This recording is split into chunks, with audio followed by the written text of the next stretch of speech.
All right. Welcome back to the channel. Tyson Fury's new trainer, Sugar Hill, out of Crunk Gym, makes a comment about what he needs to do to beat Deontay Wilder. And it, my friend, is telling. Let's talk about that in this video.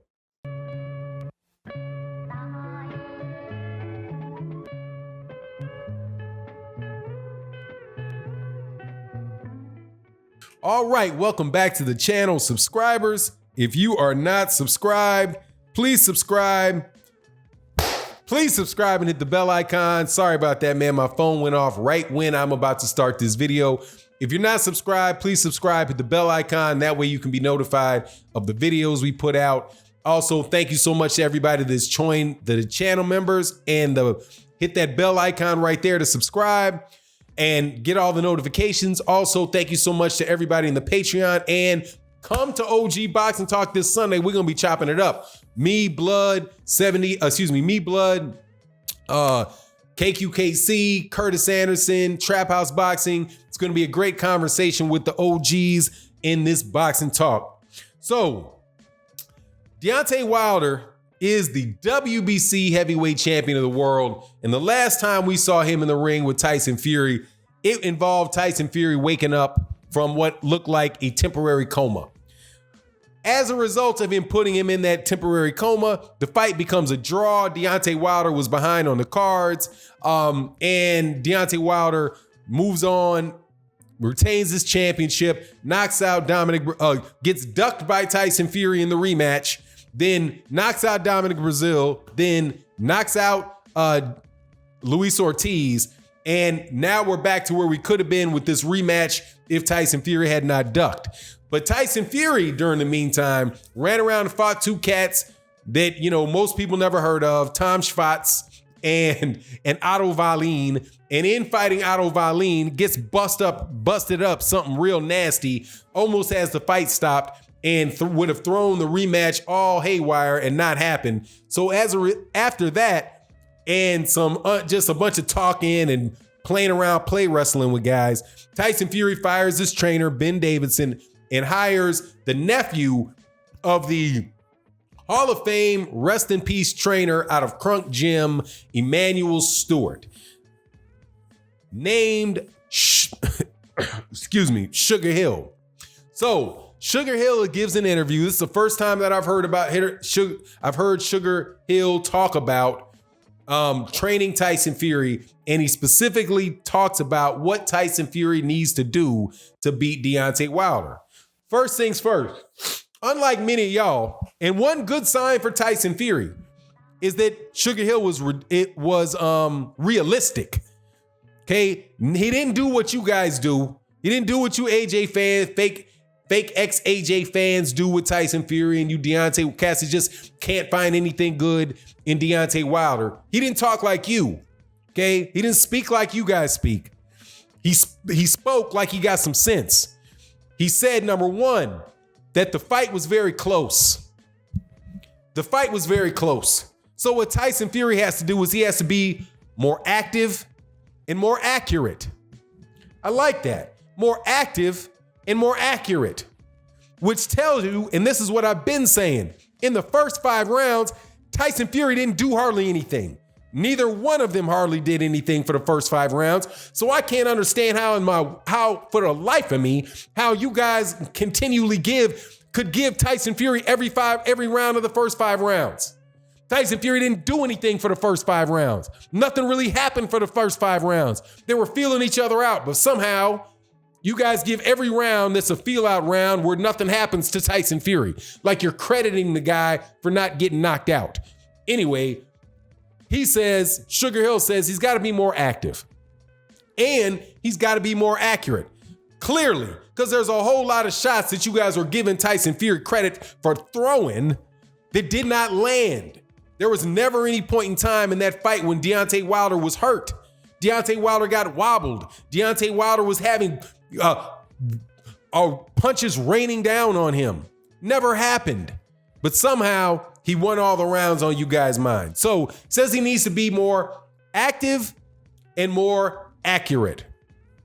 When asked this question, he says this. He says, and he has to be very, very aware. Very, very aware, which means he cannot take 1 second off mentally.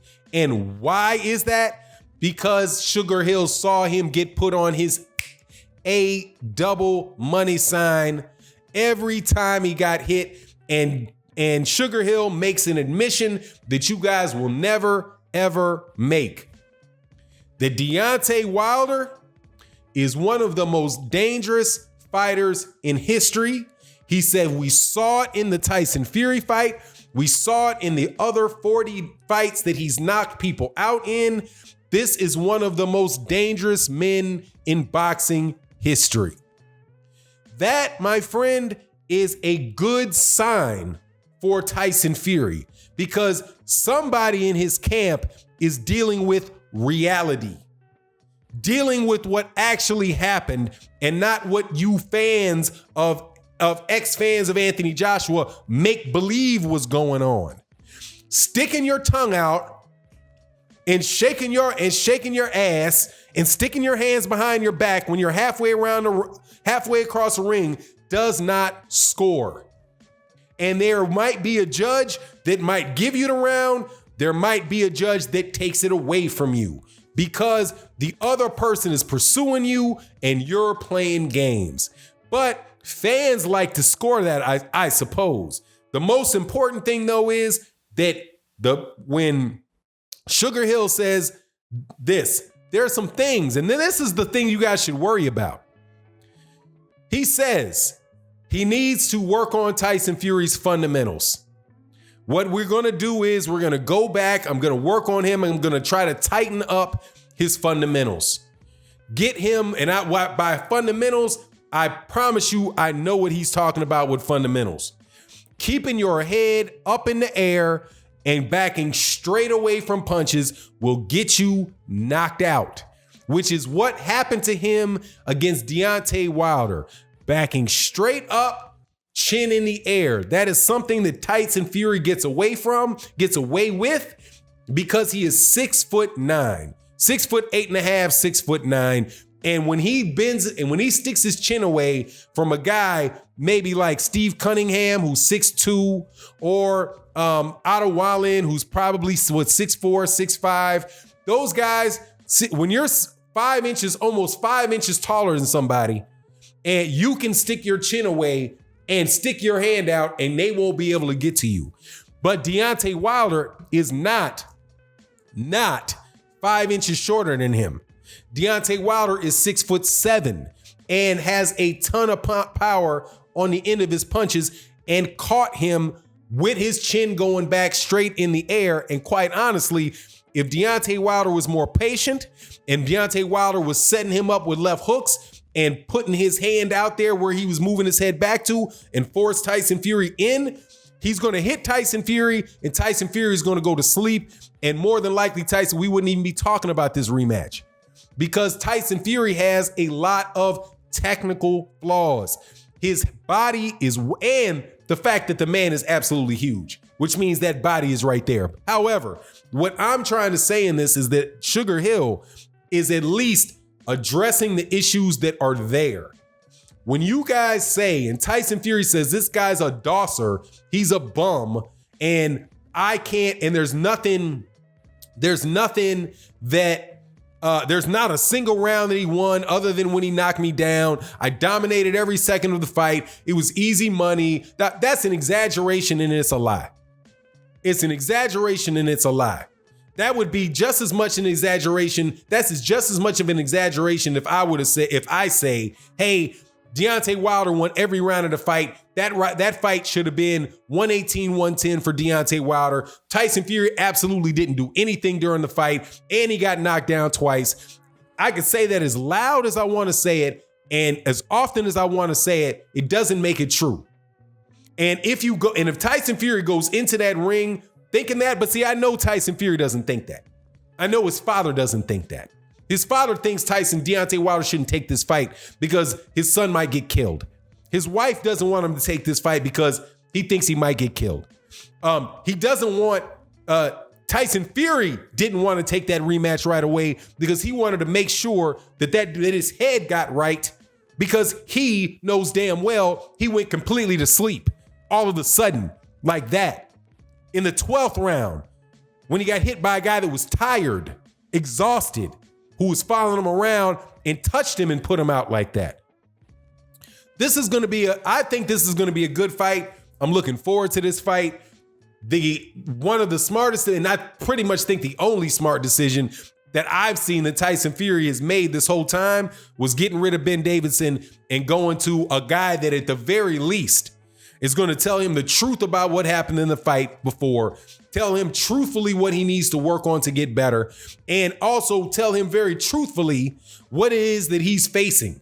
And this, again, is a more dangerous Deontay Wilder this fight than it was last fight, because from my observation, Deontay Wilder seemed very anxious going into his first pay-per-view. He looked very anxious going in there against Tyson Fury, because that was his first time on a big stage. You now have Deontay Wilder, who's much more comfortable in his skin. You could see in the Luis Ortiz fight, which, by the way, Luis Ortiz was a more difficult, in my opinion. Deontay Wilder, Luis Ortiz was a more difficult matchup for him than Tyson Fury. I think, other than the fact that the referee did not, for the sake of boxing, let Luis Ortiz get up and finish the round and whatever, that Luis Ortiz put a better fight up against Deontay Wilder than than Tyson Fury did in the first fight. And you see how that ended. It ended in a more calculated performance and a more devastating knockout, because you can't undent a can. Anyway, it is what it is. Let me know what you think in the comment section. And with that, we're out. Come to OG Boxing Talk. Peace.